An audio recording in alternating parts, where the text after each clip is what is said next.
Hello everybody. I'm back with another predictions video for the 2020-2021 NFL season, and it's from the NFC perspective. A couple of days ago, which actually happened to be my dad's birthday, I gave you my predictions for the AFC. Now I'm going to give you the predictions for the NFC on my birthday. So, what better way to celebrate my birthday than by getting out a predictions video? So here we go. This game, this one was hard for me to talk about, but I've got to. The number 7 seed Chicago Bears versus the number 2 seed New Orleans Saints. Or I'll just leave it as my number 1 and number 2 all-time favorite teams facing off against each other. Number 1 Chicago Bears, number 2 New Orleans Saints. Despite a, I don't want to say a shellacking, but I'll say a inevitable butt kicking at the hands of the Green Bay Packers, the Chicago Bears still managed to secure a spot in the postseason. Mainly because whoever was that was playing against the Arizona Cardinals, we needed that team to win. And that team happened to be the St. Louis Rams. I never thought I'd find myself being a casual St. Louis Rams fan for one day, but it paid off. But the reward, I'll say, for the Chicago Bears this year for their season was a trip to not only a trip to the Louisiana Superdome to take on the New Orleans Saints, but also an early exit because everyone and their mother is already projecting the Saints to bury the Bears deep beneath the earth. But it's understandable to doubt Chicago, but on the other hand, Mitchell Trubisky's been so hot and cold, hit and miss that there's this factor to him that he could possibly break out at any time and have a massive game. Going up against the Saints, though, I don't think that's going to happen because they have Drew Brees back. They're firing on all cylinders, and many people believe this team could be Super Bowl bound. I happen to be one of those many. I predicted them to possibly go to the Super Bowl around the time the season started. I was talking with some of my coworkers, and we were like, if you had to, for the NFC or the AFC, if you had to pick any of these teams to possibly go to the Super Bowl, who would they be? And I think I had the Saints at either number 1 or number 2. But anyway, sadly for us Bears fans, though, the roller coaster stops in Louisiana, and the Bears have lost their last 6 games against the Saints, including that overtime loss in Week 8 at home in Soldier Field. I think the last time the Bears were in Louisiana and won against the Saints, it was in Week 10 of the 2005-2006 NFL season. I looked real quick at the score. I want to say it was 20-18 or something.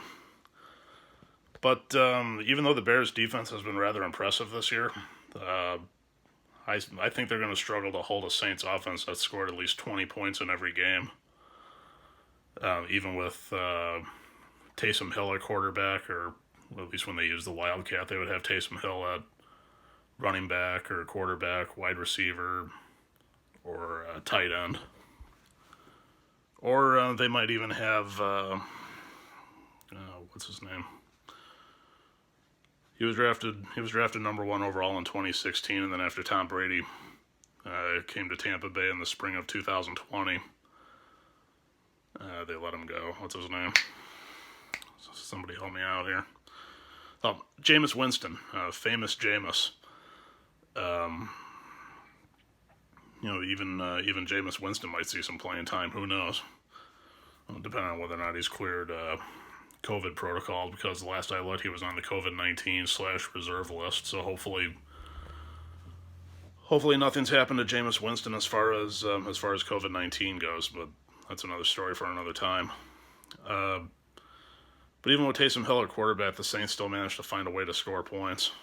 The Saints also have one of the best defensive units in the NFL as well, holding teams under 10 points in only 4 games this year. So that's a rather impressive feat. Again, the New Orleans Saints, as far as their defense, they get a second crack at Chicago. And as far as the offense goes with the Bears, though, it's going to be much different than the team that the Saints faced in November, because for starters, Nick Foles was bumped from under center by Mitchell Trubisky. And the Chicago scoring attack has averaged, as of late, over 30 points in in the 6 games since making the switch. So between 30 and I think it's like between 28 and 35 points or something like that. That's what the Bears have been putting up on the board since making the switch. But believe it or not, Mitchell Trubisky's been rather steady, and he's the real catalyst for Chicago. The way I see it, as far as calling the shots on the field, and that also comes in the form of the rushing game. When you have David Montgomery at running back. It would have been nice to have seen Tariq Cohen, but that's not going to happen until next season. But as far as the running attack for the Bears, up until Week 12, it was pretty much non-existent. Some shuffling on the offensive line and the emergence of David Montgomery finally gave this team and the playbook somewhat of an identity. But the real problem now for the Bears is the elite run-stopping unit of the Saints. They've held teams to only 4 yards per carry and less than 95 rushing yards per game on the season. So, David Montgomery and Mitchell Trubisky are going to have their hands full as far as the rushing attack goes.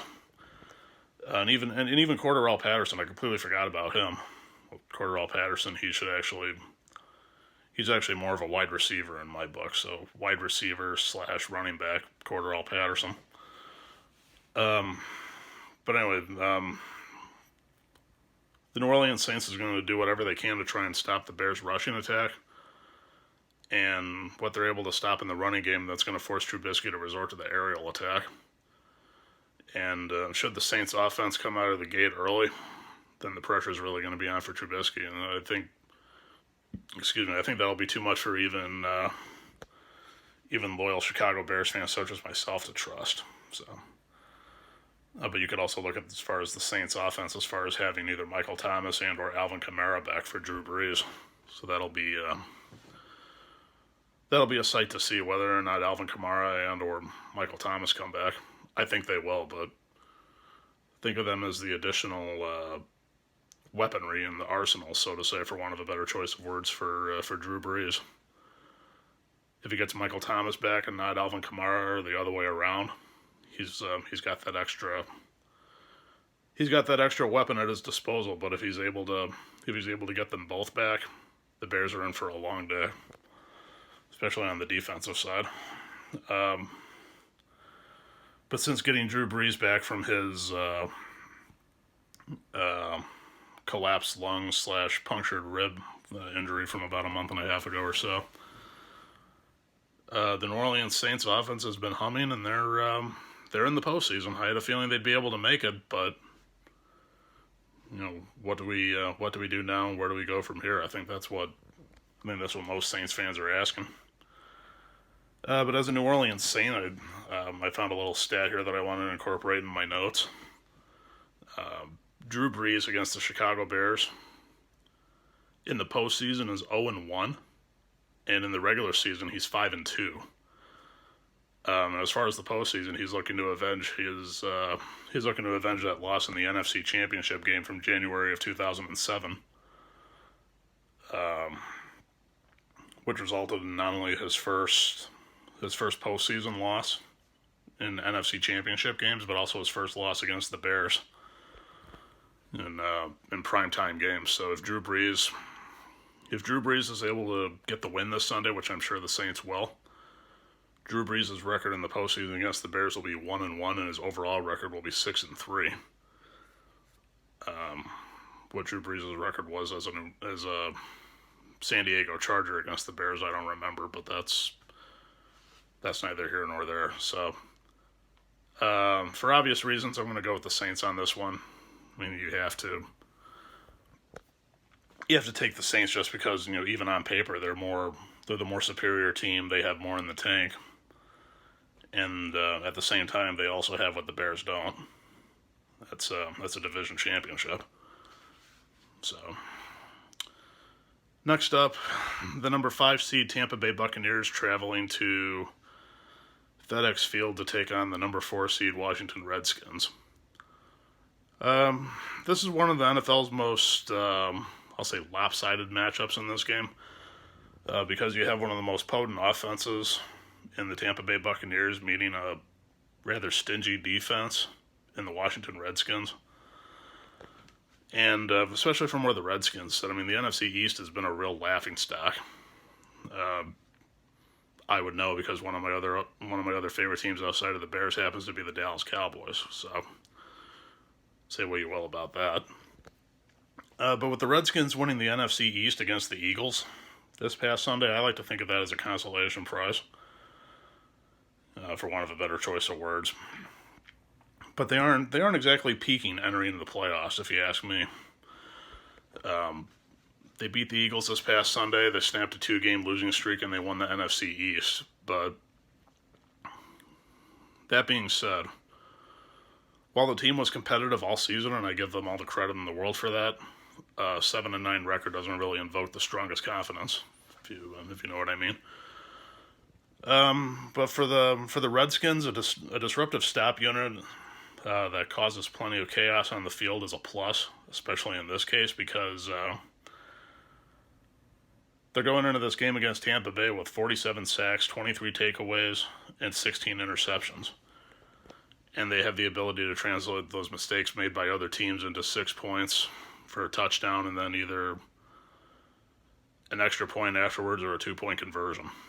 But easily this is the funniest game of the wild card round in my book, because while the Tampa Bay Buccaneers are 11-5 and going up against the Redskins, who barely won half as many games, everybody thinks that Tom Brady's going to get it done on the road, and I believe so too. But on the other hand, I can't deny that the Redskins' defense is rather scary, and they could possibly give Tom Brady a long day. But then again, you also think to yourself, this is Tom Brady, one of the greatest quarterbacks of all time, and or one of the greatest quarterbacks in recent memory. So he's gone through much worse.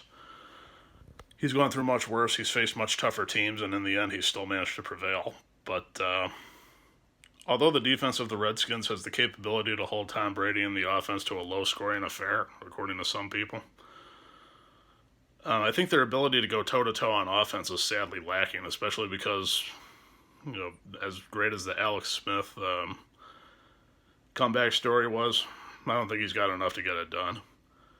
And at the same time, a couple of weeks ago, it was also announced that the Redskins had released Dwayne Haskins Jr., who's now on the outside looking in. I forgot what the reasons were for that, but you can look that up in your own time. But even as far as the running game, though, if the Washington Redskins lean on the ground game with Antonio Gibson, the Tampa Bay Buccaneers, as far as their defense, that'll work in their favor because they've allowed the fewest rushing yards per game this year. And they've also allowed the least rushing touchdowns in the NFL, so they have that working for them. But you also got to think to yourself this. Will the Washington Redskins have the last laugh of the surprise victory against Tampa Bay? Or will the whole NFC East as a whole have the last laugh should the Buccaneers lose? And also, are the Washington Redskins really in that high a tier of competition? I don't think so. For me, the answer, unfortunately, is no. And for my prediction for this game, the way I see it, common sense tells me go with the Buccaneers. That's what I'm doing. I'm taking the Bucs. Next up, excuse me. Another case of NFC or AFC division rivals facing off against each other. For the AFC, you have Pittsburgh and Cleveland. And for this game right now, in terms of the NFC, you have the number 3 seed, the Seattle Seahawks, at home against the number 6 seed, St. Louis Rams. Sean McVay's not tipping his hand ahead of the wild card matchup for this Saturday against Seattle. I want to say this game is against I want to say it's on Saturday, but anyway. The status of Jared Goff is still up in the air, and the way I see it, his status being kept so much of a secret, that's about as much that's about as much of a comparison as like a celebrity appearance on The Masked Singer on Fox. I mean, it's either going to be revealed a little while before the reveal of Jared Goff, whether or not he's going to play. That'll probably be revealed before kickoff, and the reveal on The Masked Singer is about to happen when the show's about to go on commercials. What do you find more surprising? The unmasking of a celebrity on the Masked Singer, or Jared Goff's status going into a game on Saturday? I'm going with Jared Goff. But anyway, the St. Louis Rams don't need Jared Goff to be great to win football games, and after knocking out the Arizona Cardinals this past Sunday, with a backup, by the way, the Rams might not even need Jared Goff at all. And for all I know, he'll probably sit out. But on the other hand, something tells me he'll probably play. I'm going to go on a guess and say that he plays. But the series between the Rams and the Seahawks, they split the season series for the last couple of years. This year they get a series decider as the Seattle Seahawks. They not only won their division, they're also at home in this game. Excuse me. And despite losing 20-9 in Week 16, the real question for this series is, can the St. Louis Rams get a surprise result over their bitter rivals? I don't think so. But as far as Jared Goff, though, goes on the defensive side, with or without him, you can still fall back on number 99, Aaron Donald, because Aaron Donald and the Rams defense are going to be what drives this team as they attempt to try and stifle the Seahawks and ruin their postseason. The defense is going to continue to be the beating heart, so to say, of the St. Louis Rams franchise. But on the other hand, the Rams have been a rather, I guess you could say they've been like a Dr. Jekyll and Mr. Hyde comparison. Because defensively, they've been strong all year, and they've allowed the least passing yards per game in the NFL, and they have the third least. They've allowed the third least rushing yards per game. But on the offense, they've been rather hit and miss, especially behind Jared Goff. But with home field advantage, the NFC West in their division in their disposal, and Russell Wilson as a game-winning difference maker, you got to look at the Seattle Seahawks as far as the big picture here, because should they advance to the divisional round with a narrow victory, that would be a real feather in their cap. But after a terrible start, though, with the Seahawks, they've held teams below 20 points in 5 of their last 6 games. I don't think the Rams have enough to buck the trend, though, offensively. Because the Rams have allowed a total of just 53 points over the last couple of years. Or the past couple of games, I'm sorry. And they've collected 17 quarterback sacks in that span. 53 in the regular season, which is second most in the NFL. Speaking over the last couple of years, that leads me to Sean McVay. Since Sean McVay took the head coaching gig in St. Louis, 5 of the last 8 meetings between the Seahawks and the Rams have been decided by a touchdown or less. I think it's going to be a little bit more that decides this game. But going back to the Rams, though, they're giving up only 4.5 yards per play over their previous 3 outings. That's also their league best season average. And in their last game, they did a rather fantastic job checking Russell Wilson and the Seahawks attack. But in the 2 games against the Rams this year, Russell Wilson's gone 42 for 70 or 69. I think it was 69. So Russell Wilson's gone 42 for 69, which is about 62%.